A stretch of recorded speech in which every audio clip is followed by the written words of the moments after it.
Baruch atah Adonai Eloheinu melech haolam asher kidshanu b'mitzvotav v'tzivanu la'asok b'divrei Torah. Today we are learning from tractate Pesachim.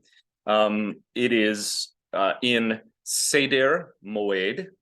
So if you get to the end of your Pesach Haggadah and you're singing Who Knows One, I Know One, one is our God in heaven and on earth, and you get to the sixth verse, six are the books of the Mishnah. Five of the books of the Torah, four of the matriarchs, three of the patriarchs, two of the tablets of the covenant, one is our God in heaven and on earth. So Shishay Sidrei Mishnah, six are the books of the Mishnah. As we have learned, there are six orders or large volumes of Mishnah. The second volume or book or order of the Mishnah, which itself is called a Seder or order, is called Moed. Moed means seasons. So in Seder Moed of the Mishnah, there is a tractate, which is the next smallest unit or the next smaller unit of text. If the whole book is the Mishnah or the Talmud, the major volumes or orders are Sedarim, and then you have tractates within each order. So tractate Pesachim, as the title would suggest, is all of the laws pertaining to Pesach as framed in the Mishnah and then elaborated in the Talmud. One other reason I love the Koran edition of the Talmud, this one here, is there's always like this cool illustration on the front cover that has to do with the holiday. Can anyone, and it uses like these little figurines or models, can anyone tell what this illustration has to do with Pesach? This is like extra credit today. Why is this, why not a piece of matzah or a lamb? Okay, Trish, unmute yourself. What is that? Are we reclining? Reclining. Yes, this is the Roman triclinium table on which one reclines, or a triclinium benches on which one reclines while enjoying the meal.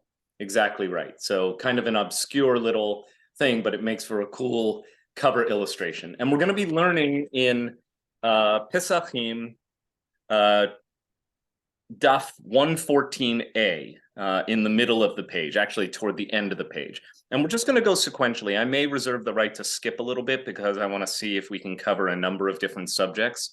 But the text will really speak for itself and should invite us into some really intriguing perspectives on the origins of the Pesach ritual as we have it today. And just by way of additional background, of course, Pesach is a biblical festival. It is, in the language of the rabbis, deoraita, meaning it comes from the Torah, and therefore the rules of Pesach often have the authority of Torah. But the way in which Jewish people observe Pesach, at least for the last 1700 plus minus years, has been through something called a Seder, which again is a common Jewish word, a noun, that means an order and informs words like Sidur. The Seder is the 14 or 15 stage Pesach ritual. And believe it or not, we're actually at the very end of Tractate Pesachim. The first 113 pages, the first 113 dapim or pages of this tractate are all about getting ready for Pesach. How to eliminate chametz from your home and burn it, and how to prepare the sacrificial offerings, and how to get your house ready. And finally, like toward the tail end of the tractate, we finally get to actually conducting the Seder. So I've skipped all of the stuff about the days ahead prep work, and now we're at the moment of Seder itself. And we're going to look at how the Talmud explains the ritual of the Pesach Seder.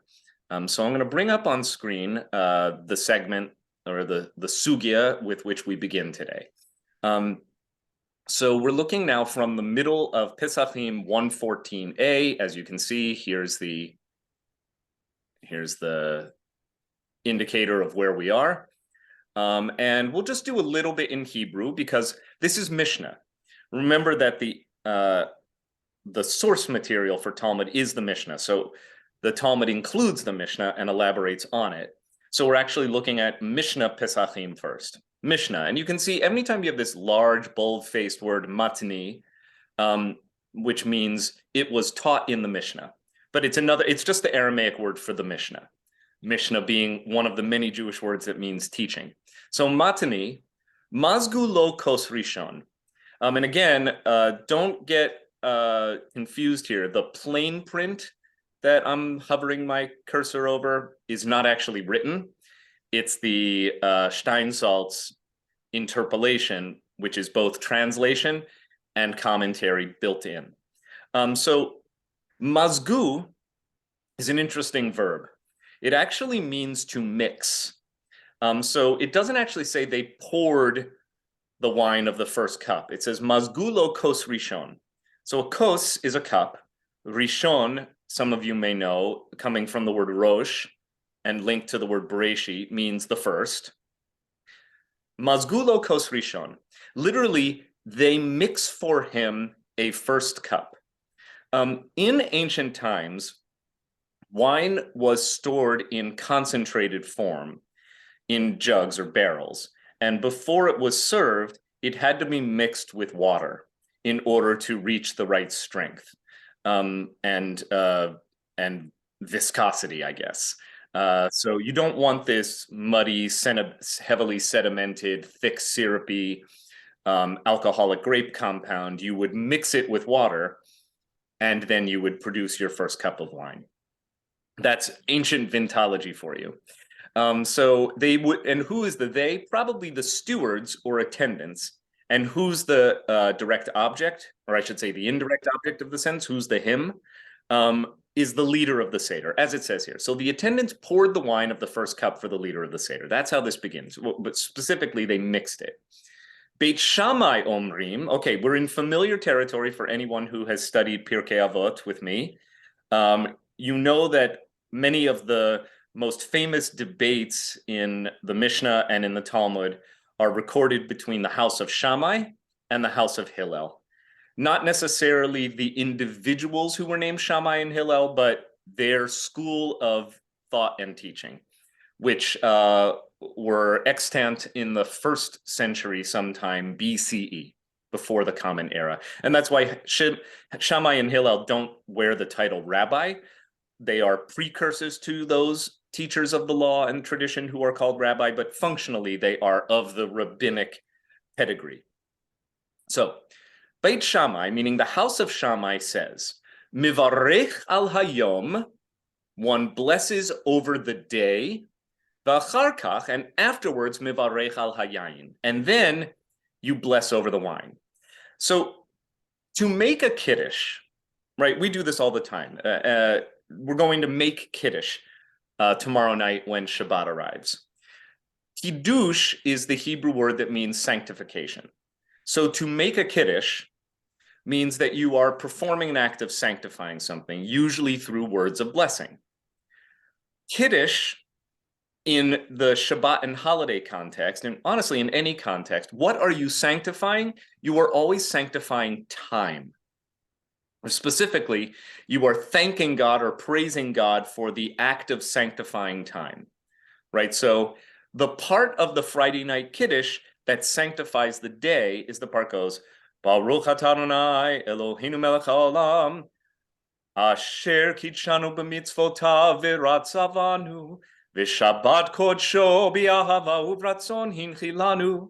Okay, what we're saying through the Friday night Kiddush is, thank you, God, asher kitshanu b'mitzvotav v'ratzavanu, who has sanctified our lives with mitzvot and has shown favor upon us, v'ratzavanu, v'shabbat kodsho, with God's holy Sabbath, b'ahava uvratzon, with love and favor, hinchilanu, etc., and so forth. Okay, so the blessing, the kiddush, the thing we call kiddush, with that beautiful melody by the 19th century composer Louis Lewandowski, that we all know, is an opportunity to sanctify the day, to mark the Sabbath as holy, different, special, other, elevated, set aside for God.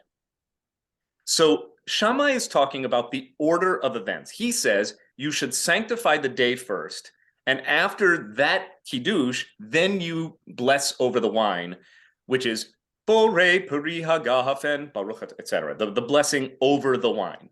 Again, I think I said this last time. You do in Judaism, you do not bless the wine. The wine takes on no sanctified status of its own. The wine is, God forbid, not transubstantiated. This is coffee.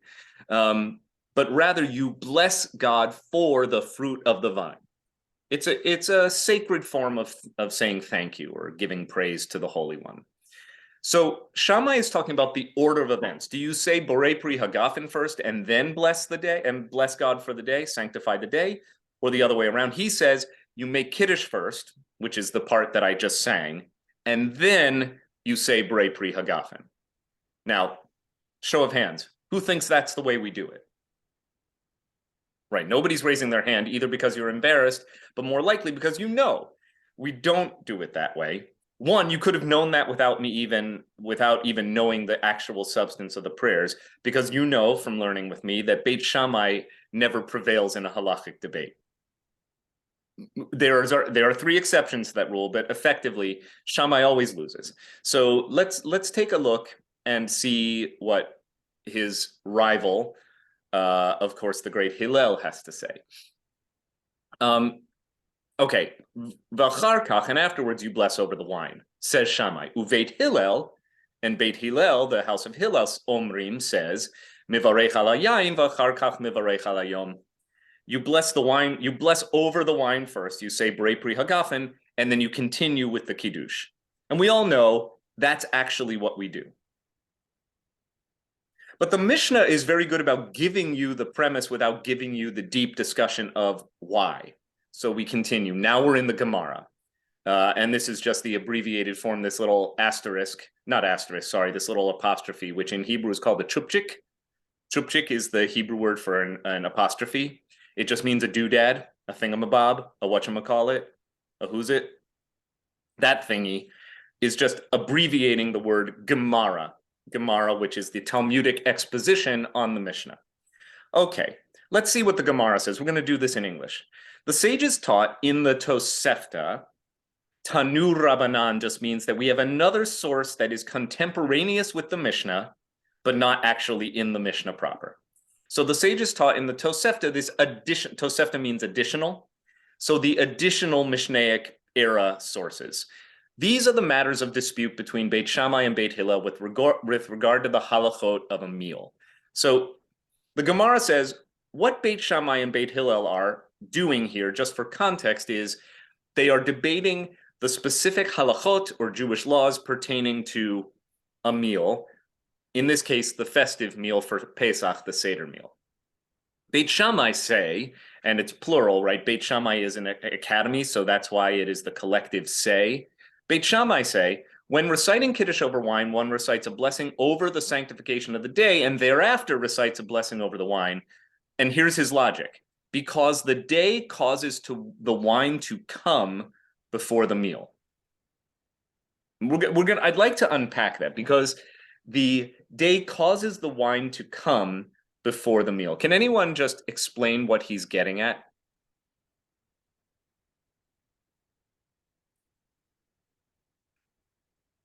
It is a little bit of an odd way of putting it. So, to the best of my ability, because there is no additional gloss here in the translation, which means that Steinsaltz at least thinks we're all smart enough to figure this one out on our own. And I did look at some of the traditional commentary, which concurs with my postulate, my guess. It's simply that it is the fact that we have a festive occasion that occasions the serving of wine, right? We're serving wine at this meal specifically because the day is a sanctified occasion. So in Beit Shammai's mind, the day is primary and the wine is secondary. Were it not for a special day, a festival in this case, we wouldn't be serving wine and sanctifying the meal in this way anyway. Do you follow that logic? It seems in other words, if Steinsaltz thinks we're all smart enough to figure it out, it can't be too tricky.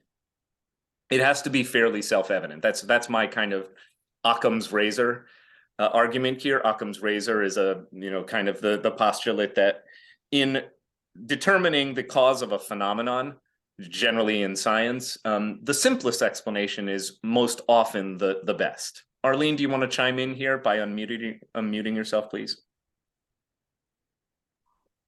But wine is served for Shabbat on a regular basis as well, not just Correct. a holiday Correct. in the usual sense. In which case, Okay. you would conclude that Beit Shammai must believe the same thing is true on Shabbat.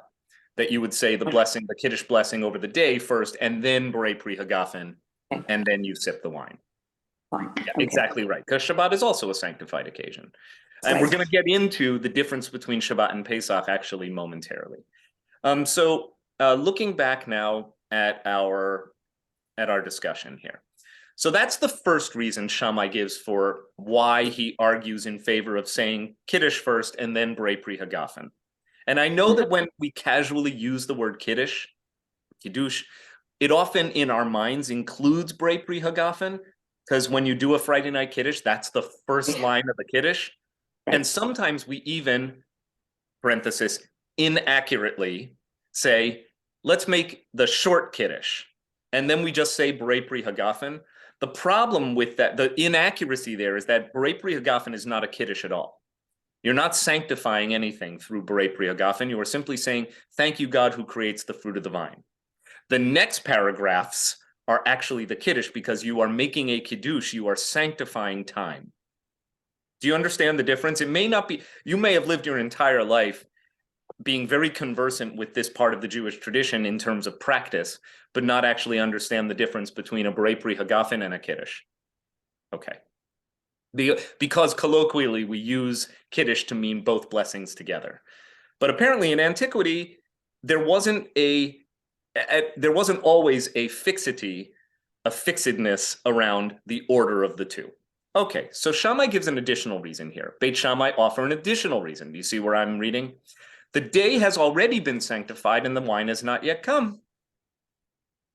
Now, this is another interesting comment. The day has already been sanctified and the wine has not yet come, meaning the arrival of the day is already upon us. And it is the day, yet again, that occasions the serving of wine. So you would bless the day first. In other words, you don't do this until after candles are lit and sun is down and the ritual is beginning. So in other words, the time has already arrived. So you thank the time first, and then the wine is served, and then you would do so the blessing should be in that order. Beit Shammai is very good about presenting us with the most strictly logical explanation for a Jewish practice. He's fairly consistent. They are fairly consistent about a rational and logical approach as we modern readers might understand it. Mom and Dad, you can unmute, please. Does this mean that we've already blessed the day because we said the Shacharit blessings? No, because the morning prayers, Shacharit is the morning prayer. It's not yet the day. Remember, the day doesn't start till the sun is down. Right. Okay, so Beit Hillel now has a different explanation. Beit Hillel say one recites the blessing over the wine and thereafter recites a blessing over the day, which of course is what we're familiar with because we always do what Hillel says, because the wine causes Kiddush to be recited. So Hillel has a different opinion. He says, no, it is the fact that you are pouring a glass of wine in a sanctified context that prompts you to make a Kiddush. Since one does not, now here we do get a little bit of a gloss. Since one does not recite Kiddush without wine, or for that matter, without bread, because you have to prompt, but the Kiddush is actually the prelude to the meal. Clearly the wine is the primary feature of the ritual. That's Hillel's first reason. But he has a second reason. Alternatively, the blessing over the wine is recited frequently, and the blessing over the day is not recited frequently. And there is a general principle at play here, he says. When a frequent practice and an infrequent practice coincide, the frequent takes precedence over the infrequent. Now, this is actually one of the most important general Talmudic precepts. It is a general rabbinic precept that the frequent takes precedence over the infrequent. Let me go to the Hebrew so you see it. So shayayin gorem lekiddush shetei amer.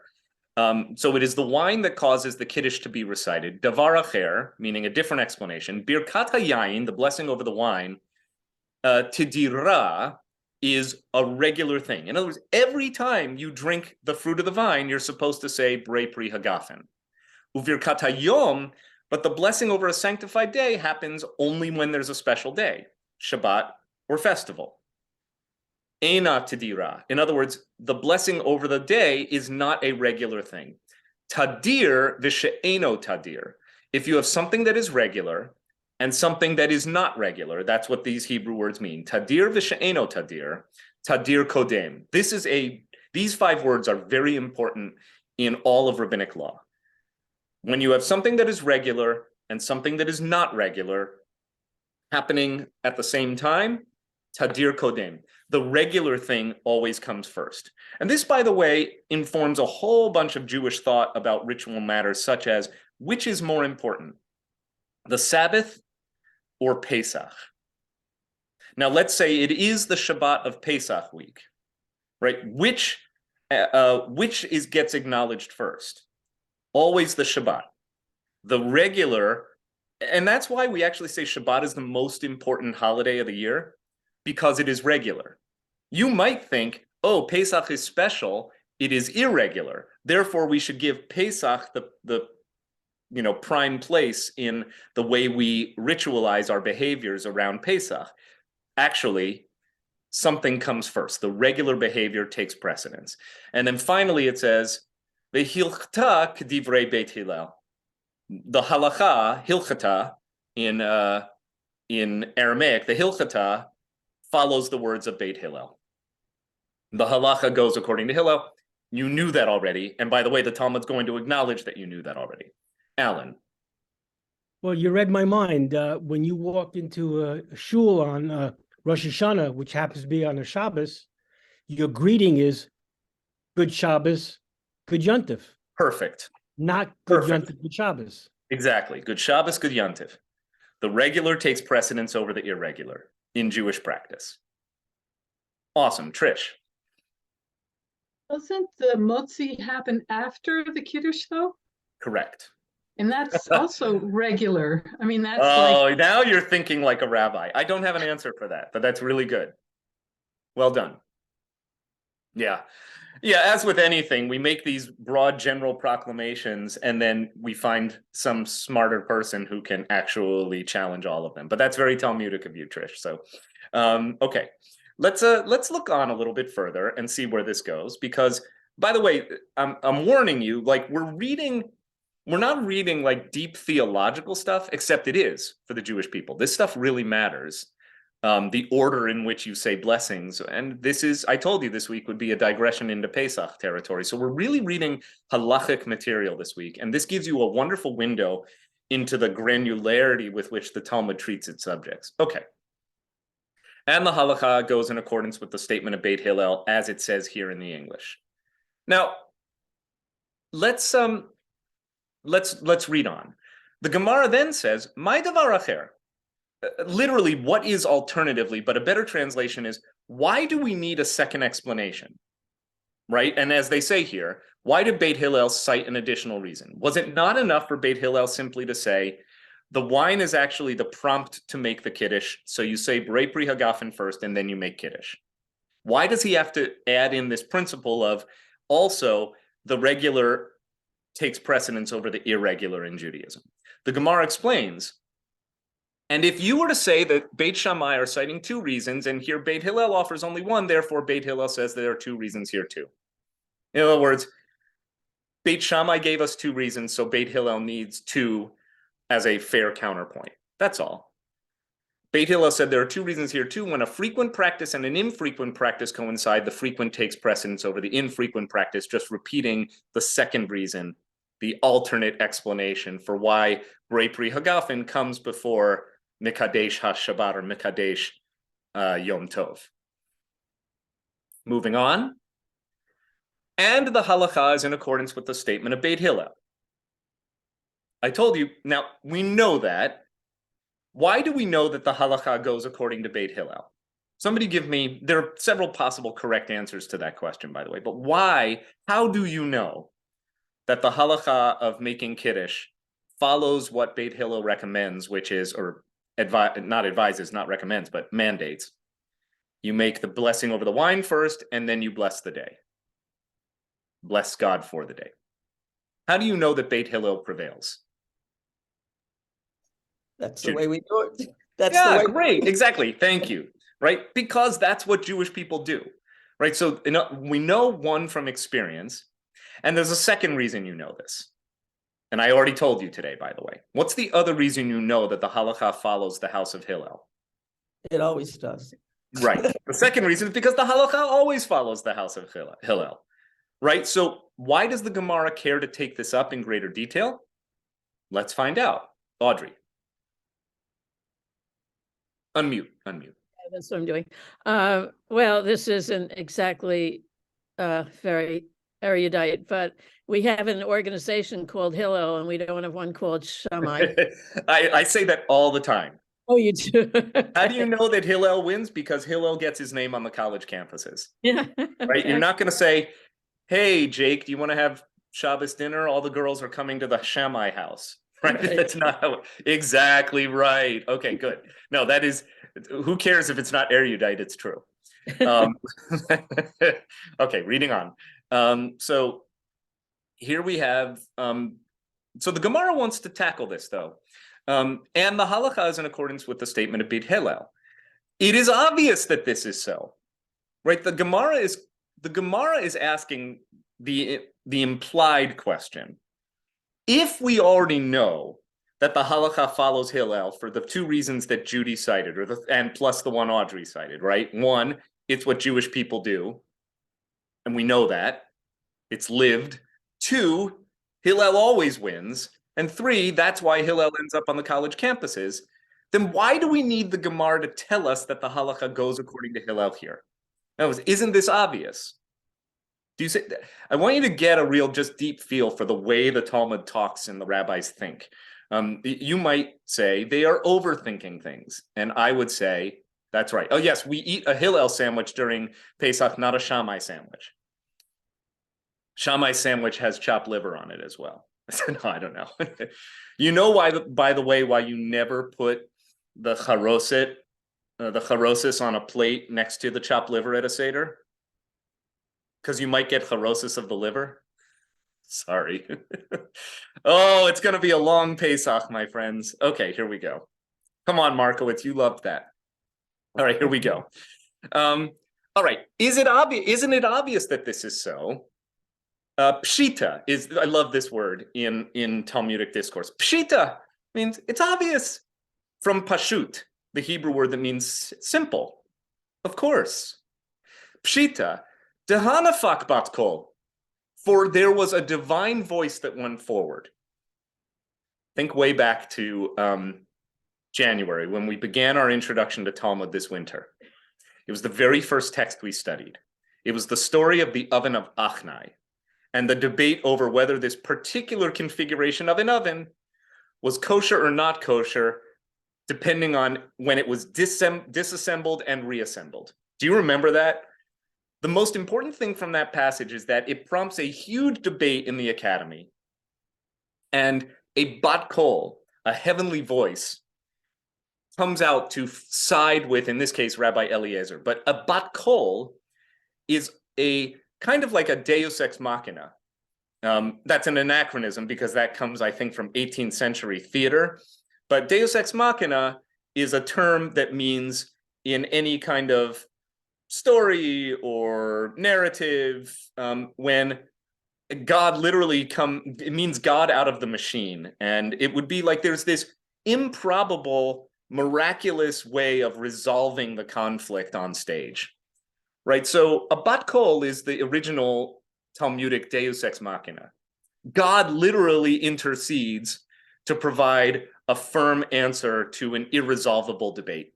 A bat kol. Literally the daughter of a voice, but more idiomatically, a heavenly voice just comes down and says, it goes according to Hillel, right? Problem solved. Otherwise, the rabbis would just be in limbo land forever and ever. So the Gemara here is reminding us that there's a tradition elsewhere in the Talmud, probably more than in one place, in several places, that a bat kol is summoned or summarily enters the conversation to say, follow Hillel, right? Okay, so even the authority, as it were, of God would corroborate Beit Hillel and proclaim that the halacha is always in accordance with the opinion of Beit Hillel, as the gloss provides. Why then was it necessary for the Tosefta to state that in this particular case, the halacha is in accordance with their opinion, meaning the opinion of the house of Hillel? The Gemara answers, well, if you wish, just say that this Tosefta was taught before the divine voice emerged and proclaimed that principle. So one possible explanation is why does the Gemara say the halacha goes according to Hillel, if that is already self-evident? Well, maybe, the Gemara speculates, maybe that Tosefta, that old Mishnaic tradition that is being cited in the previous parak, in the previous paragraph, was taught before the heavenly voice came and definitively once and for all, forever and ever, resolved any matter of dispute between Beit Hillel and Shammai in favor of Hillel. So just chronologically, the Tosefta, as it were, is not aware of the bat kol. That's one possible explanation. And I'll read just a little bit more before I take questions. And if you wish, or if you wish, in other words, another possibility here is you could say instead that this statement was indeed issued after the divine voice emerged. So maybe it isn't chronologically before the bat kol. And then in that case, the Tosefta is actually siding with not a voice from the heavens, but rather an actual human being, a Rabbi Yehoshua, Rabbi Joshua, who said that one disregards a divine voice. This was also in the Oven of Achnai story, when deciding halacha. Remember, Rabbi Joshua is the one who stands up as the walls of the academy are about to collapse and says, Lo b'shamayim hi, which means it is not in heaven, a quote from the book of Deuteronomy, a rebuke even to the voice of God, even to the bat kol, saying, this is not how we decide matters of law. We side according to the majority, as it explains here. Just as Rabbi Yehoshua disregarded the divine voice in his dispute with Rabbi Eliezer, that is a direct reference to the Oven of Achnai, so too does one disregard the divine voice that proclaimed that the halacha is in accordance with the opinion of Beit Hillel. Therefore, it was necessary in today's passage to state that the halacha is in fact in accordance with the opinion of Beit Hillel here. End of discussion. Okay, now we're going to take some comments. You have to have a really good head for logic when you're learning Talmud. I don't, by the way. I break my teeth on Talmudic logic, so but it's great for honing your logic skills to a finer edge. Why don't we start with Audrey? Well, I have two things. I think, how long did this debate go on between these two houses and also, or schools of thought? And also, isn't it a little nervy to disregard the voice of God? The answer to the first question is I'm not sure, but I think the Gemara says X number of years were the houses of Hillel and Shammai debating X. But I think that you're supposed to view it as kind of the ongoing duration of the existence of these academies in the 1st century BCE. In other words, there seems to be almost a tacit or an implied acknowledgement in the Talmud that the houses of Hillel and the houses of Shammai are stock figures, one providing the definitive interpretation, meaning Hillel, but Shammai seems to be a literary device or a counterfoil that provides the other way of thinking about things, which will, in fact, serve the ultimate purpose of strengthening Hillel's argument. Think of it as a kind of very effective straw man technique that happens again and again and again. And yes, it is very nervy. We would use the Jewish word chutzpah to disregard a divine voice. But that too is very, very Jewish. The fact that you can have a Rabbi Joshua actually stand up in public and say, thank you very much, God, for weighing in, but you're not actually deciding this case.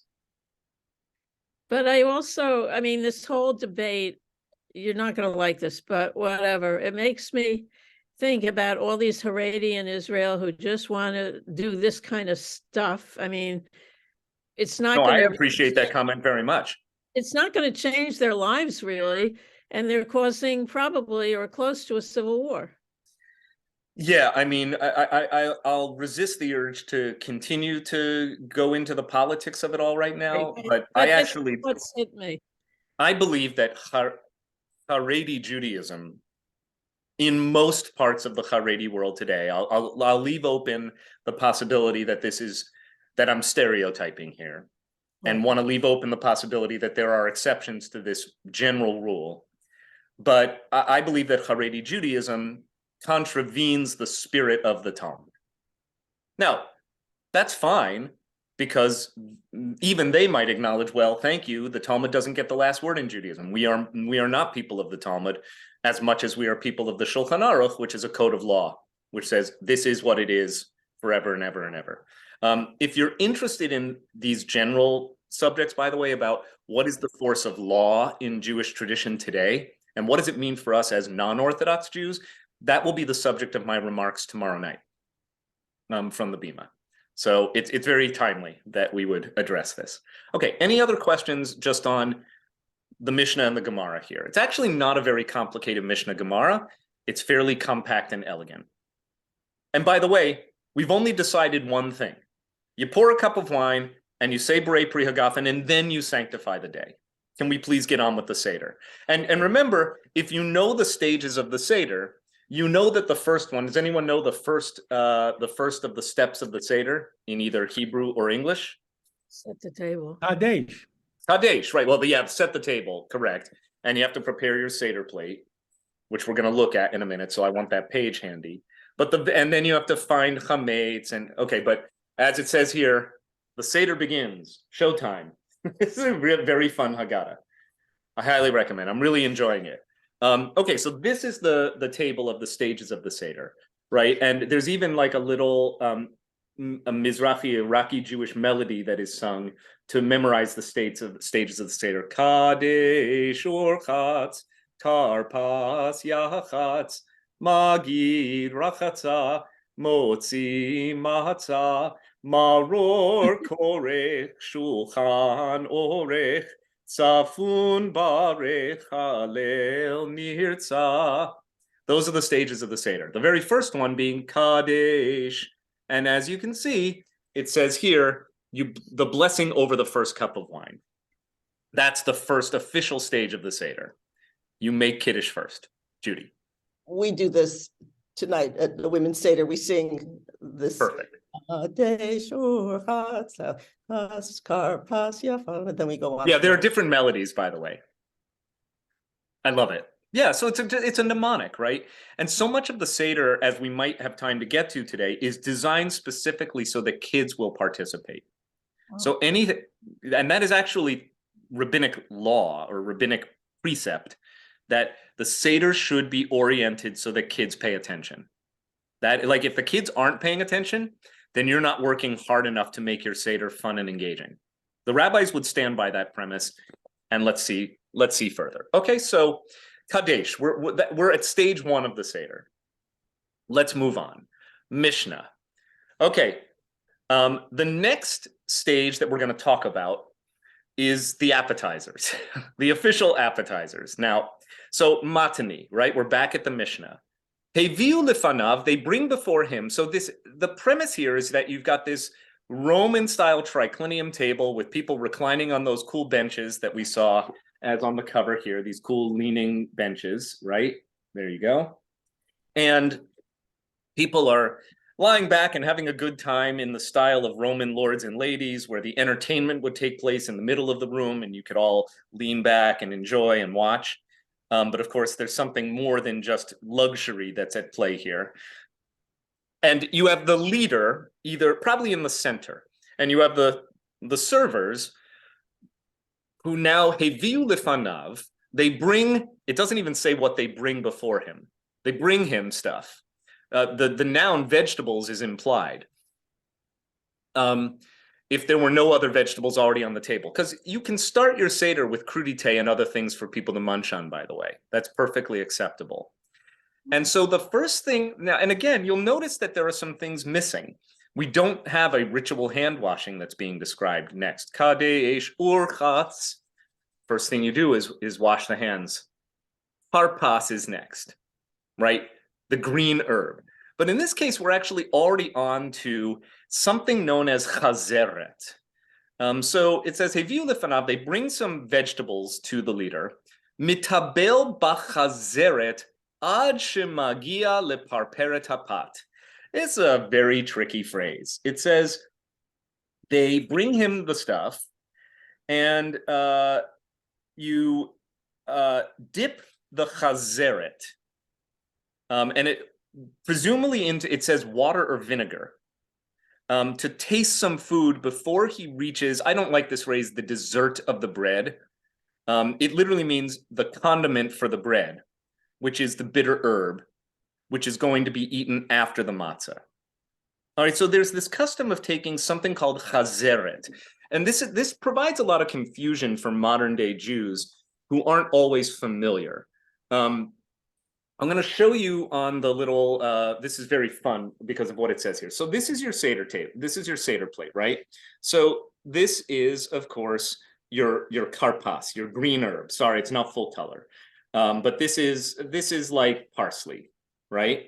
And then you have a hard-boiled or roasted egg, which represents the festive offering, the chagiga offering, and also a sign of new life and spring and birth and rebirth. Here we have charoset, which of course, oh no, they're saying that's the maror. Sorry, that's the bitter herb. I'm reading this backward. Bear with me. This must be the charoset, the mortar, the shank bone representing the Pesach offering. And then you have this thing called chazeret. And I don't know if you can read what it says here. It's very funny, actually. It's not focusing too well. I can see the print is so small, it's blurry. It says chazeret, a second bitter herb, often romaine lettuce, parenthesis, no one really understands this one. That's what it says. So the likely case is that in antiquity, there were two different bitter herbs that were used. Something called maror, which we're not really sure what it is. For most Ashkenazi Jews, maror is like a horseradish root. But horseradish is not indigenous to the part of the world where the rabbis were living in antiquity. So a chazeret is like romaine or endive or arugula, some kind of bitter lettuce that would have been indigenous to the Greco-Roman world. It's really not clear what the difference is between maror and chazeret and what the function of these three different vegetables are. You've got karpas, chazeret, and maror. And there seems to be in Talmudic times a different understanding of the function of these vegetables than there is today. And that's probably the best I can say about it because literally nobody exactly knows what the point of these are. Lots of speculation. According to the Talmud or the Mishnah, the first thing you do is you take the chazeret, the bitter lettuce, and you dip it into water or vinegar. It doesn't say salt water, by the way. And the idea is it whets your appetite before you have the first main appetizer, which is maror and matzah. Where maror, the what we think of as horseradish, is a condiment for the bread of course being matzah.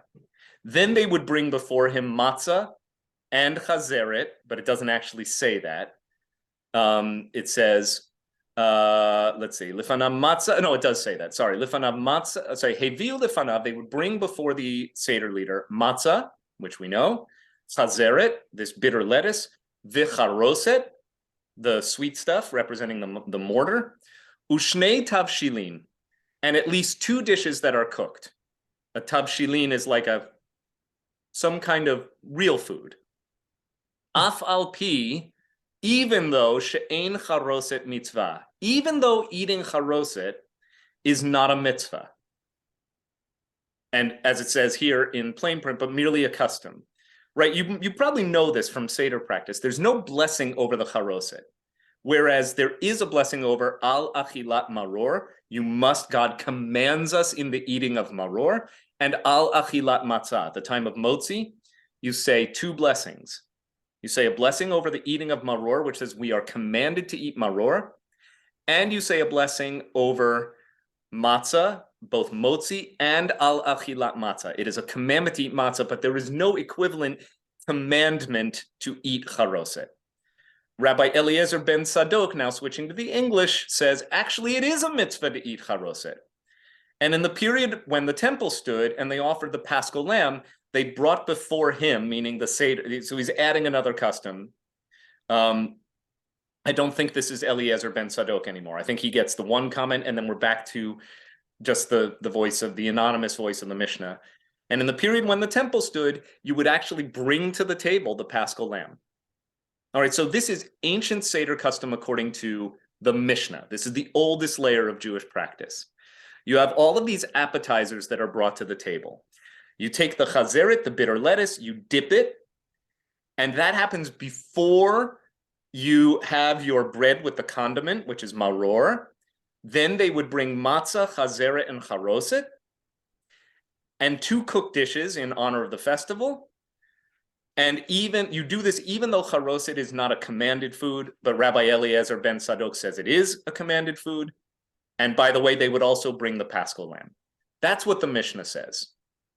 And the Gemara is going to unpack all of this.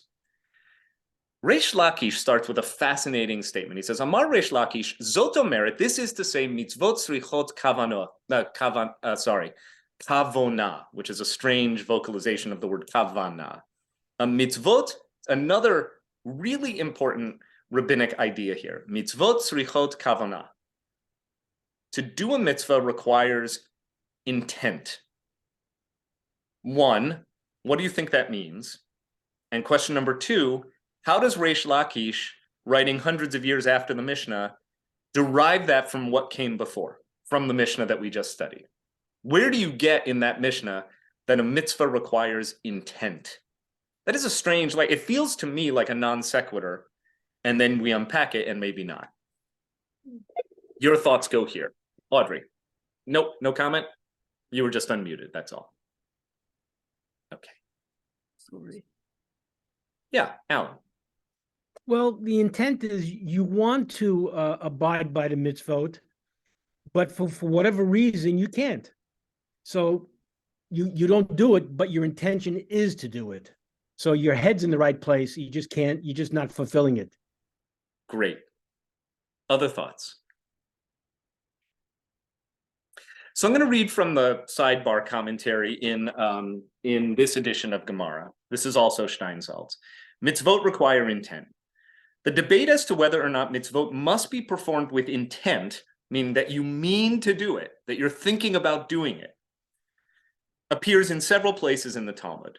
Some commentaries maintain that the issue is whether or not one must be aware that one is fulfilling a mitzvah, but it is obvious that he need not focus on the meaning of the mitzvah. That's one interpretation. In other words, it simply means you have to be aware that what you are doing is a commanded practice. It doesn't necessarily imply that you have to have a deep contemplation about the why of it all. 2, other commentators claim that even if one is acting unawares, he is still fulfilling the obligation, provided that he does not actively intend not to fulfill the mitzvah, right? So even if you're kind of doing it mindlessly, oh, the guy next to me handed me some lettuce in vinegar or water. It doesn't even say salt water, but this appetizer. I just kind of ate it mindlessly. As long as you were not thinking to yourself, wow, I really could go for a bowl of noodles right now, something that would so obviously violate the spirit of Pesach, that you're kind of, you don't have to be focused on what you're doing. You're just munching. As long as you're not actively violating with your thoughts the basic intention of the ritual. Okay. Rav Hai Gaon, writing in, I think, the 11th century, writes that although it can be inferred that from the Gemara that mitzvot do not require intent, it is nevertheless appropriate for one to think about the mitzvah with proper concentration and thereby enhance the performance of one's duty. Several prayers have been composed in order to assist in proper concentration. So the answer is we don't know, but clearly this subject intrigued the rabbis when the Gemara postulates that you have to do this with proper intent. And the best I can surmise is that Reish Lakish is deriving this from the fact that there is a stipulated order for doing these things, right? So the fact that you are doing these things in a ritualized way and you're not just mindlessly gobbling down crudité because you're hungry, but you know you have a long ritual to go before the main course is served, that suffices to prove his premise, which is that mitzvot require intent, that you must reflect on the how and the why of the thing and not just eat. That's the best I can do with this. Audrey. Wouldn't you think, though, take it away from Passover, wouldn't you think that this would be a tenet throughout our lives? That you would want to do a mitzvah, your purpose would be to do a mitzvah Yes. altogether? Yes, I mean, and that's why this premise is quoted. And when I said this is a general precept that is quoted many times in the Talmud, exactly for that reason. Yeah, that this is about much more than just the order in which you eat your appetizers at a Seder. Good, Judy. It seems as though if you're not doing it with intent, you're missing the point of Right. celebrating a ritual that is a Hebrew's ritual, and your mind can be elsewhere. You could be doing other things, and that's not a good thing. That's right. And I think it's really ritualistically, you're not just doing it ritually. You're not just doing it for the ritual and but you're doing it with that you are there as with good intention. Yeah, I agree completely. And I would say that this is a gentle polemic against doing things in a way that is rote. And the fact that Generally, Chazer has no connection between chazer. Chazir is a pig, and chazeret is, if anything, it's a false cognate. Yes. Chazeret is probably not a Semitic root word. It's probably a loan word from Greek. We're just not sure. But that would mean literally nobody knows what the chazeret is. Yeah, and it would go along with someone who's just there for the food, and all they want is the food, and they're not eating and taking part ritualistically. Right. I guess that if you were really like gluttonous and you ate the entire plate of chazeret, you would be a chazer with the chazeret, but that's a false cognate. Okay. Mom and Dad. I think you can derive this, need for intentionality in performing the mitzvot all the way back to Shema. V'ahavta et Adonai Elohecha. Right. You need with to all do your this heart, with a with all your full soul. heart. Yeah, Great. not halfway, not with a qualification, but unrestrainedly committed. Beautiful. Love that. I agree. Russell. Thinking of these rabbis as the descendants of the priests. And my question is that in the description of the duties of the priests, as it appears in Leviticus, did it ever talk about their state of mind, the intention or the spirit that accompanied the sacrifices? The Torah never talks about it. The Talmud goes way deep into that. Yep. And the rabbis in the Midrash do too. And in fact, the most famous or perhaps infamous example is the notorious story of the two sons of Aaron, Nadav and Abihu, who are next in line for the Kohen Gadol, the high priesthood, who bring what the Torah describes as Eish Zarah, alien fire, whatever that may mean, and are zapped when they bring their offering. They're burned to a crisp at the altar. It's this horrific scene. And then there's no explanation. Aaron falls silent, and Moses says, well, you see, this is what it means that God needs to be sanctified in the midst of the people, whatever that may mean. The rabbis go into considerable length and twist themselves into knots to figure out, well, what the hell did Nadav and Abihu do or not do that caused them to incur such divine wrath, if that's what this was? And one of the more prominent and famous Midrashic commentaries goes that it had nothing to do with the fact of the offering or the way in which they offered it from a ritual standpoint. It was that they brought improper intent, right? So there's this, and that is part of a longer set of discussions in the Talmud about priestly intent in performing the sacrifices. So some say they went with what's called kalut rosh, which means levity. They were kind of joking about it. It's like, hey, fire, sacrifice, whoop-de-doo. And then God says, that's not what I want. Another one, my favorite one, says their intent was actually, as they were walking up the steps to the altar with the sacrifices, one said to the other, hey, you see Moses and Aaron up there? When will these two old altar cockers kick the bucket so that we can take over? It's their intent was to demonstrate that they had no regard for the authority of their elders and that they were perfectly qualified. And picture Nadav and Abihu as like 14, 15 years old, adolescent boys. And God said, no, thank you. The wrath of God was incurred. Okay, nice. So the business on intent takes us back to the halacha. The proof of this from the Mishnah, in other words, so this is where we explain how Reish Lakish concludes that intent is essential for the performance of this particular ritual mitzvah. Since one does not eat the lettuce at the time of his obligation to eat bitter herbs, in other words, these are separate parts of the Seder. The munching on the chazeret, and what we do today is the dipping of the karpas, which comes first. But you can see, even here in the Mishnah and Talmud, the Seder is still an evolving custom. We don't talk about a fixed Haggadah. We don't have a script yet. We just have the basic order of things, which isn't exactly the order we have today. Similar, but there are some differences. Okay, so you munch on the lettuce, the bitter lettuce with the salt water or the vinegar or just the regular water. And that is not at the same time as the maror. So because you are not eating these at the same time that you are obliged to eat maror, you eat it after reciting only one blessing. The blessing over the chazeret, the lettuce, or we would say the karpas, is borei pri ha'adama, right? And we'd still do that in today's Seder. Before you eat the karpas, the green herb, you say, Baruch atah Adonai Eloheinu melech haolam, borei pri ha'adama. Blessed is the creator of the fruit of the ground, that which grows up from the earth. And clearly the reason is that perhaps he did not intend to fulfill his obligation to eat bitter herbs, right? Because when you say borei pri ha'adama, that would include all of the herbs. It includes the karpas, it includes the chazeret, it includes the maror. But you have to think about what you're doing. You're saying, blessed is the one who creates the fruit of the ground, and then you are specifically eating lettuce. It's going to be another 45 minutes to an hour before you taste maror in the Seder of today, right? Maror comes much later. We'll get there. Therefore, you need to dip it again for the purpose of the bitter herbs. This explains the two dippings, by the way. You dip an herb, you dip a green into the water.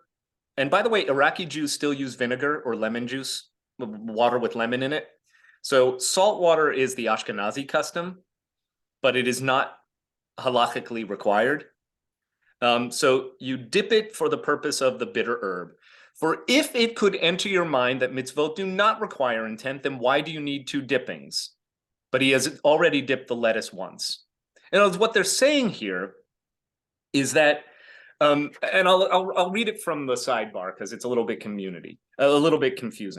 Under two dippings, several commentaries explain that the wealthy would eat their vegetables during the meals in order to whet their appetites, while the poor would eat vegetables before their meals to fill themselves with cheap food, assuming they would not have something more nourishing. Eating vegetables twice, both before and during the meal, is designed in order to arouse the curiosity of the children. So you know that the Seder requires that we dip our food twice. I assume you know that because it's one of the 4 questions, right? Ma nishtana halayla. Why is this night, or how is this night different from all other nights? Shebecho haleilot ein anu matbilin afilu pa'amechat. Why on all other nights do we not dip our food even a single time? Halayla hazeh shetei fe'amim. But on this night, we dip our food twice. All right, so that's one of the 4 questions. So you're familiar with the custom. The rabbis are basically saying, you have to be intentional about this. You say borei pri ha'adama, but you have to be careful. You're not dipping everything all at once. You're dipping the first dip, which apparently in ancient Roman times was a bitter lettuce in water or vinegar. Today, we dip a karpas in salt water, but the same idea. It's your first taste of the Seder. And we know that dipping was part of ancient custom. Like you have a Middle Eastern meal, it's all about the dips, right? Go to a Greek restaurant, go to a Mediterranean restaurant, go to an Israeli or a Palestinian restaurant, always order the dips. It's the best part of the meal. Order the spreads and you take pita and you tear off a little bit and you dip it. So this is ancient eating customs. It creates community, that you're all kind of sharing the dips. But on Pesach night, you have to be intentional because you're going to dip twice. And then the commentaries explain, and why do we dip twice? To get kids to pay attention that tonight feels different, which feels a little bit tautological. The bigger premise is that mitzvot require intention, right? We're dipping twice because it's Pesach, and we are differentiating this night from all other nights. First, we dip an herb of some kind or a lettuce in some water. Later, we will dip matzah in the maror. That's the second dip, is the bread in the bitter herb. And that requires its own blessing, not Borei Pri Adama. You don't have to say the creator of the fruit of the ground when you eat maror, even though it is Pri Ha'adama. You've already said that blessing. You have to say a second blessing, Al Achilat Maror, who commands us to eat the maror. All right, that's what's going on here. And again, we're really into the weeds of how the Talmud talks. So just try and go with the flow. Now, I'm going to, and it actually goes on to say that. From where do you know that this is the case? Where do you get this from? And just in Talmudic language, it just says, Mimai, from where? What do you mean? Dilma, all right, maybe, le'olam mitzvot ein srichot kavana, maybe it is the case that mitzvot don't require intent. And that which you said, why do I need two dippings? Perhaps the reason is that there should be a conspicuous distinction for the children. So this is saying, maybe it's not so much that you're thinking about the meaning of the ritual as you participate in your appetizers, but simply that you're doing it so that it will arouse the interest of the kids at the table. Which I would say is actually a form of intention. It's just a different intent, right? Okay. I'm going to skip over this next passage because, believe it or not, it goes on here. This is still about dipping. This is about dipping doubtfully tithed produce. This is about, are you allowed to pause in between eating? And how much do you have to eat in order to fulfill the mitzvah? They're saying, well, what if you ate half of an olive's bulk? So take a single olive, picture in your head an olive. What if you only ate enough lettuce to constitute half of the volume of a single olive? In that case, the rabbis say, well, you haven't fulfilled the mitzvah yet. You have to eat at least an olive's amount of any given food to constitute a mitzvah, fulfilling a mitzvah. This is, by the way, another general precept, just as a sidebar. Suppose I wake up and it's the morning of Yom Kippur. And I pour myself my usual bowl of cornflakes because I'm not quite awake. And I haven't had my coffee because it's Yom Kippur. And I reach for the cornflakes and I eat a cornflake. And then I realize, oh, shoot, it's Yom Kippur. I'm not allowed to do that. One is not culpable for any kind of penalty in the Jewish tradition if you have eaten less than an olive's bulk. A single cornflake is less than the volume of an olive. Now you eat a heaping mouthful of cornflakes, then you're in a little bit more trouble. Because you should have realized you were breaking Yom Kippur. There's a debate, by the way, some rabbis say it's not an olive's bulk, but actually an egg's bulk. So they are more lenient, right? Similarly here, but it would be more stringent in this case, because in order to fulfill the mitzvah of eating the required foods on Pesach, the stipulation is an olive's amount, right? An olive's amount of bitter herb, an olive's amount of herb in water, and so forth. Can you eat a miniature nibble of lettuce that is less than an olive's bulk and then pause for a half an hour and come back and complete it? That's what's being debated here. The short answer to that question is I don't care. So okay, we're going to read on, but I'm going to skip to some other goodies here. I'm sure you will permit me to. We're still debating. We're still on mitzvot requiring intent. With this paragraph after paragraph. All right, you can see we require two dippings so that there should be a conspicuous distinction for the children. So why should we call it a mitzvah then? Why is this a commanded behavior? All right. Then it goes on to an interesting sidebar. So I want to come back to this one just briefly. Remember way back, about 20 minutes ago, we said that the attendants bring before the Seder leader two cooked foods as well. What are they? What are these cooked dishes? And Rav Huna said they are beets and rice. I'm willing to bet that those are not going to be the most popular foods at your Seder this year. In fact, I'll bet many of you don't serve rice at your Seder because it is a secondary restricted category of foods for Ashkenazi Jews. Rice swells up even if it is not one of the restricted grains on Pesach, so it's not true chametz, it's what's called kitniot, beans, legumes, peanuts, rice, all are restricted in Ashkenazi custom, though even the conservative Jewish movement in America says it's fine to eat these foods. So, but we're not talking about people of great means here. So beets and rice. All right, I'm still reading. Now there's a debate whether or not rice is a grain. I'm going to keep. One says it can be fish and the egg that was fried on it. So eggs and fried fish, just so you can see different food customs being described here in the Talmud. I'm going to keep going. All right, so all of this is about the dipping. Okay, still on dipping. Notice that we have here an interesting comment. In Syria, they act in accordance with the opinion of Rav Huna. In other words, there's even an acknowledgement that at this point in the development of the Seder, there are differences from locality to locality, and that local custom may vary from place to place. Nothing more to say about that other than I find it interesting. Okay. This is the Hillel sandwich.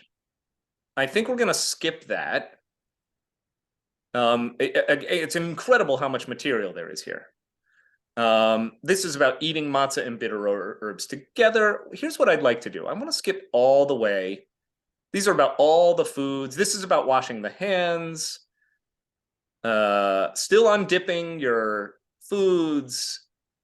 It's amazing how much material there is. Okay, I really want to get, though, to... This is a fun one. If one swallowed matzah without chewing it, does that count? There's a debate. Dead. What's that? You'd be dead. Well, yeah, I guess so. Fair. Depends on how big it is, right? Okay, let's get to the good stuff here. 116a, eating haroset. Oh my gosh, it's so much material. But there's a... To my... All right, here we go, finally. All of that happened between the first and the second cup.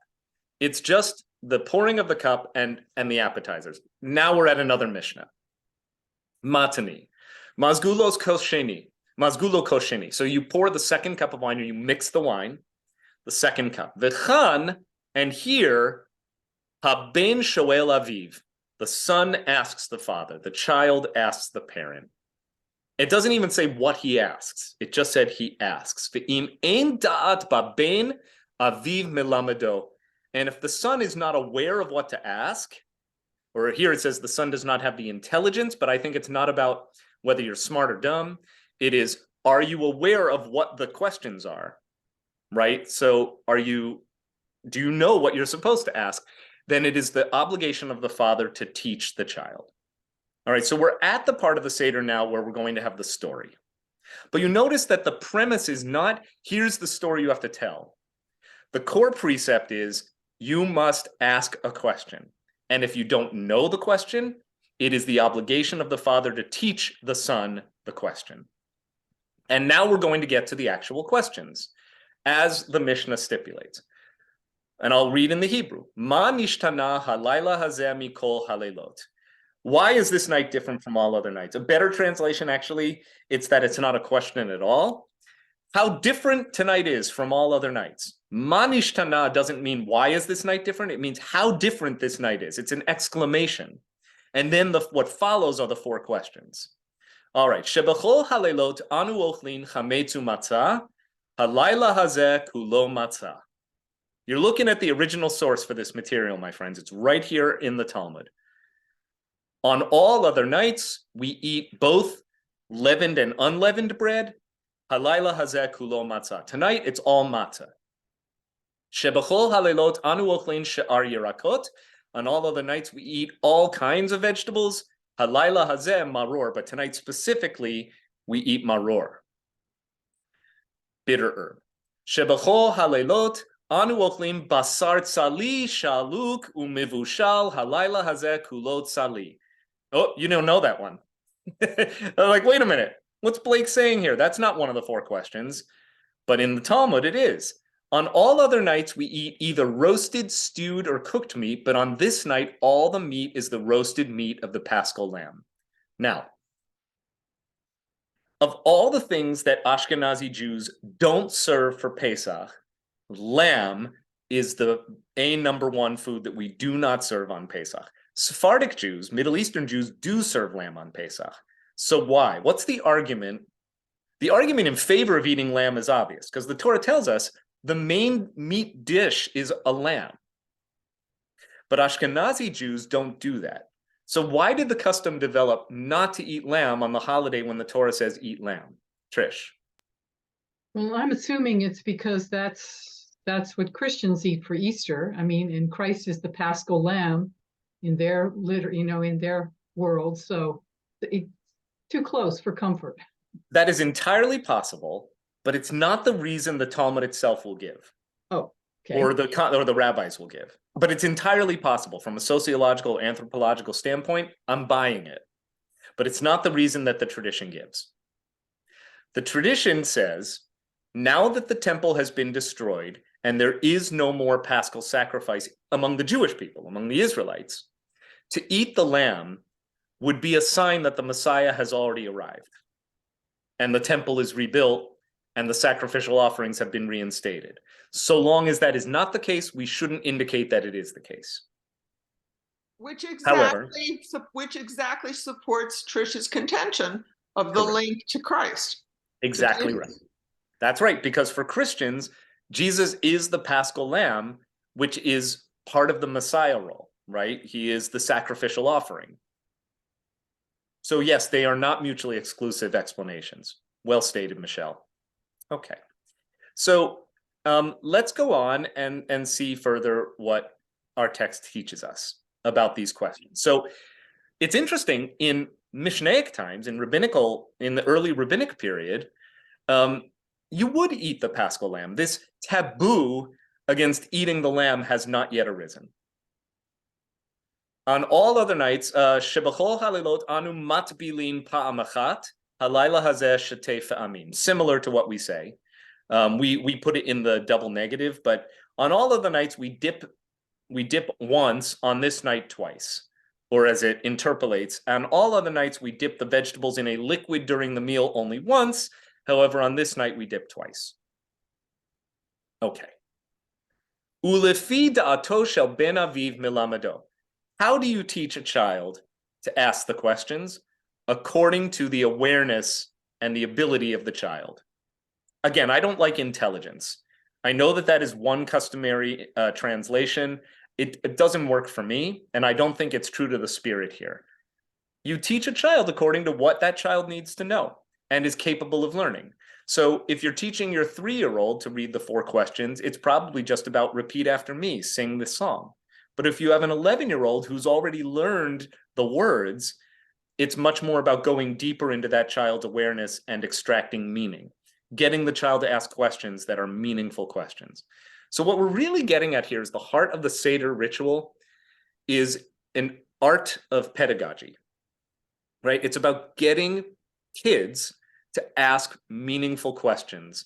Why are we doing this? And for, again, a 5-year-old, the question might be, what's with all the dipping tonight? But for a bar mitzvah age kid, it might be, what is the meaning of liberation? I don't know. That's probably beyond most bar mitzvah kids, but I know a few. Let's read on a little bit. And then I'd love to do just a little bit of personal reflection with you on this. So you teach him according to his ability to understand.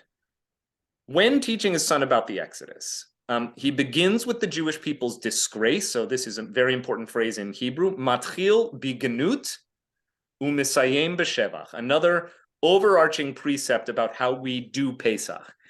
You begin with degradation, or it says disgrace, and you end in glory or praise. Again, it doesn't have the full text of the Haggadah.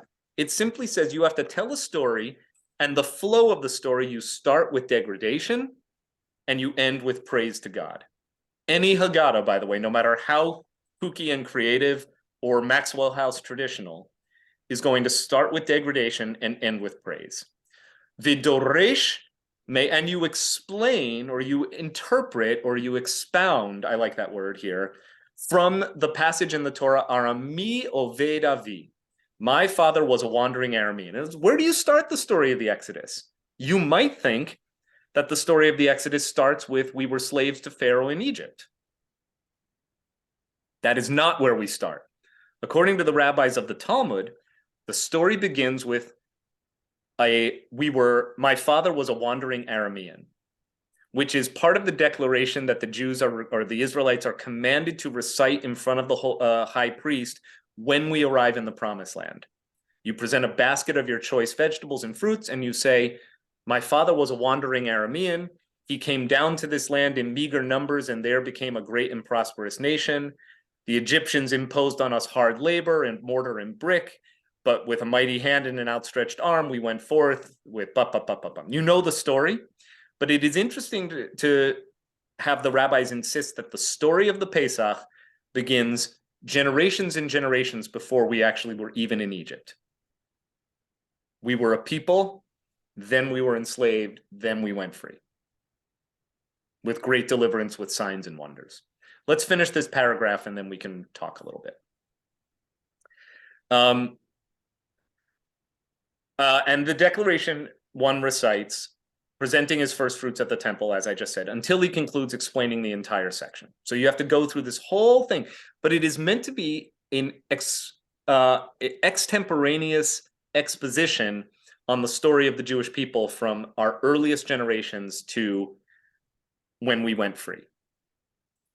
The Gemara.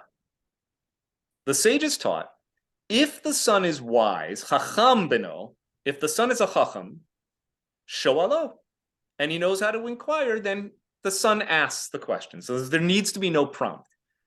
And let's say the son, not so much that he's not a chacham, but let's just say he's not capable of asking these questions. He's either too young, or maybe he does have a cognitive disability of some kind. For whatever reason, the next in line is the wife.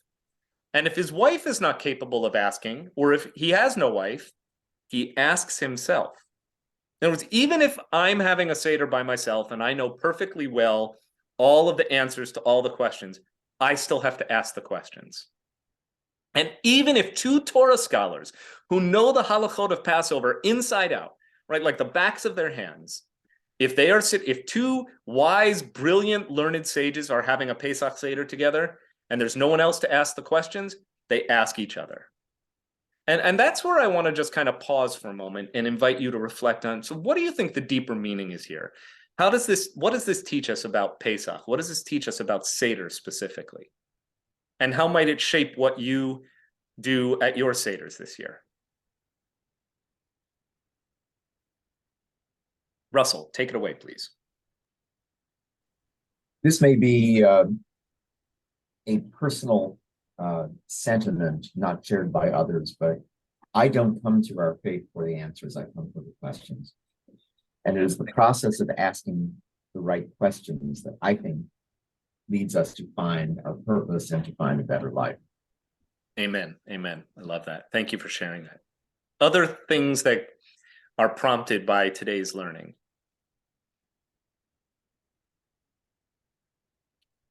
Jessica, please unmute. Sure. Okay. Today's lesson is all focused on the minutia, the details of the Seder. The big question that comes up at my table now every year, because my mom is a history teacher and she took a class, I think, from some scholars about the historical relevance of the story of Pesach and how there's no historical evidence to suggest the story.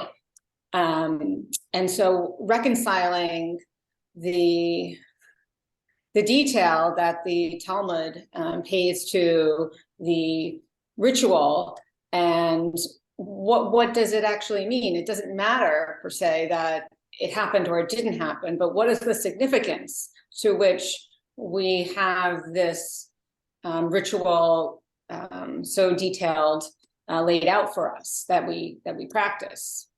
Yeah, wonderful insights, and thank you for making it a personal sharing as well. I would love to have a Passover Seder with a history teacher or a history professor, because I think that rich conversation can ensue. For two possible reasons, the rabbis are not concerned with the historical veracity of the story. One, I think the most obvious, is that they took it on faith that this happened, right? For them, that they didn't have the critical tools of modern history as an academic discipline. That's not their frame. And it wouldn't be fair for us as 21st century American Jews to impose it on them or to expect it of them. So that's one. But there's something deeper. I would argue, the way I think very much in kind of tandem, Jessica, with your comment, that the historical veracity, the story, what happened back then is not actually what interests them. It's not the key thing. That Pesach is not about history. Pesach is about our story. And there's a real big difference. And my evidence for this isn't just from 49 years of doing Passover Seders with my family and my loved ones. It's from the Talmud itself. So I want to show you this passage, which is just a few more paragraphs down the road. We're now in 116b. The Tana of the Mishnah, in other words, we're back in the Mishnaic period, but this is one of the most famous quotes that ends up in the Haggadah. It says, B'chol dor vador, in each and every generation, chayav adam, a person is obligated, lirot et atzmo, to see oneself, ke'ilu hu yatsa miMitzrayim, as if he, that person, you, personally went forth from Egypt. Shene'amar, as it says, v'higadata levincha bayom hahu lemor, you must tell your child on that day as follows, Ba'avor zeh asa Adonai li, because of this, which God did for me when I came forth from Egypt. In other words, even the Torah itself says, this is what happened to your ancestors, but that's not how we talk about this story. When you tell the story in the first person, right? You tell the story using I and me. I was a slave to Pharaoh in Egypt. I went free. In other words, it's not about history, it's about identity. Or as my dear friend and teacher, Rabbi Larry Kushner, has said, the Torah is true, not because it happened, but because it happens, right? So the key to Pesach is the identity formation for the Jew. Not that we are saying, this is what happened to them back then over there. This is about, how am I as a Jew a participant in the ongoing story that begins with degradation and ends in praise. And you shouldn't be telling the same story the same way every year, because we change and life changes. And we miss opportunities to really contextualize the Seder in light of our lives and current events and the struggles that we individually and as a collective and as a Jewish people are going through right now, if we only read the Haggadah like it's a script to be gotten through word for word. Right. Michelle and then Arlene, please. Okay. So this perhaps the Seder rituals and what we've just talked through might in fact be considered the proof text for what's a broader trend in education, especially in Jewish education, but in many others, which is experiential. So there are now Haggadah, the Seder-like programs for a number of other events. There's Birthright, which focuses on the experience of being in Israel rather than just studying about it. And this is true in the broader communities as well. I mean, it's sending your Girl Scouts out into the woods to forage. It's living it rather than just studying it, even if it is a artificially constructed message. So absolutely, text is old for educational technique. And that's why, by the way, the week before Pesach, Tanner Rudnitsky and Rabbi Citrin just got back from leading 20 or 25 eighth graders and their parents to Alabama and Georgia, and they went and they walked across the Edmund Pettus Bridge, and they went to the Equal Justice Initiative. because we want to link the memory and the story of civil rights with the experience of being a Jew in the world today, and the obligation of a Jew to understand our obligation toward liberation, not just of our own people, but of, Black America as well. So I really think that there are things you can learn in a classroom. Obviously, I'm here in my office. I'm surrounded with books. I care about teaching the tradition. I'm doing it on Zoom, but none of what I'm talking about today is a substitute for having a great Seder, right? The thing is the doing. The experience is the learning. Arlene, why don't you take maybe the second to last comment where I reserve the right to have the very last. All right, I was thinking throughout today's class of the transformation of Pesach for me as an individual. I had been exposed in a growing up experience surrounded by a lot of people who practice Orthodox Judaism. And what was told to me repeatedly was that during Pesach, there should be a feeling of deprivation in honor of the move that the ancient Hebrew group experienced, and that there were a lot of things I could not eat, a lot of things I could not do during Pesach. Right. And as I was looking in some of the stores, I was thinking, my goodness, that's okay now for Pesach? That's okay. And my kids were telling me the same thing. They said, we didn't feel deprived. We looked forward to the holiday because of all the different things that you would present at the table. That's all. I love that, Arlene. And I think that it makes for a rich conversation too. You could put this one at your Seder. It's not as light in topic as it might sound. Has Pesach become too easy, right? When you can buy any kind of like ersatz actual product that's kosher for Passover, right? When you can have kosher for Passover noodles made out of cassava flour, and kosher for Passover cereals that actually don't taste like ballast, and any number of other things that were not available when I was a kid. Nope. Pesach was strict and nobody knew that quinoa was kosher for Passover because I guess the Incas were the only people who were still eating quinoa, right? So, but nowadays, I just don't feel deprived at all on Pesach. And on the one hand, Kelly, who, by the way, observes a gluten-free diet for general wellness reasons, not because she has a disease, but because it has improved her health to remove or reduce gluten from her diet. So we eat a functionally Pesach diet 6 out of 7 days of the week anyway. Okay. Therefore, Pesach is no longer a hardship.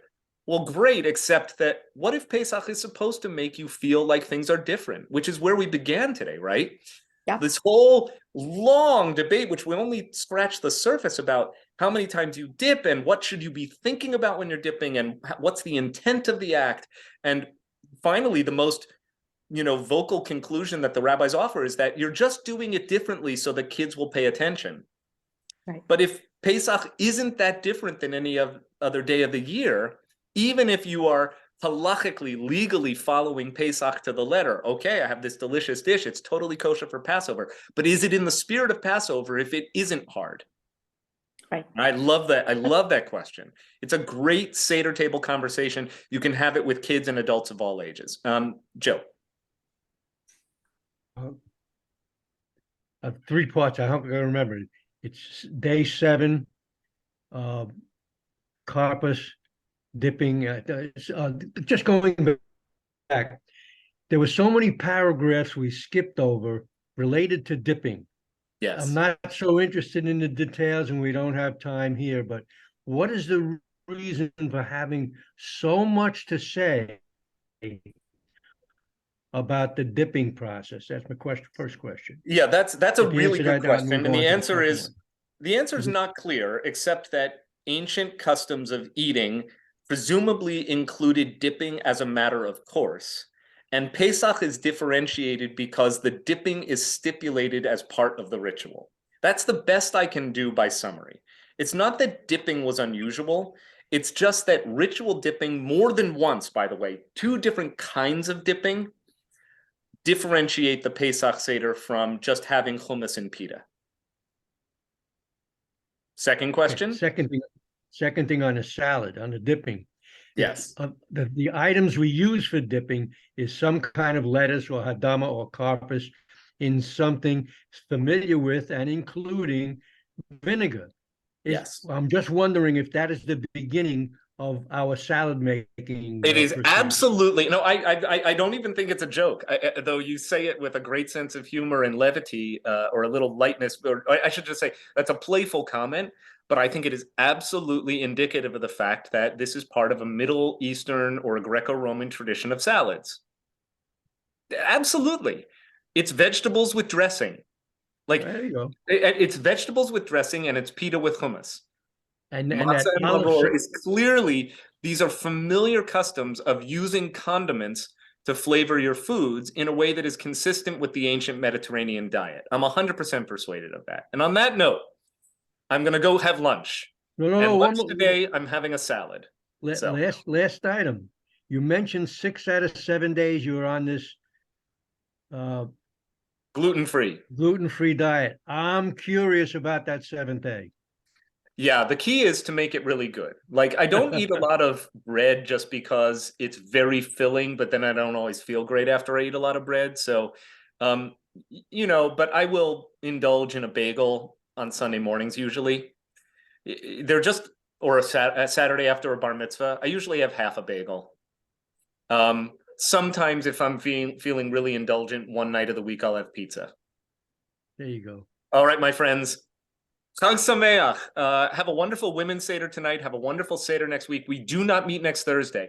However, please come to services at WRT a week from today at 10 a.m.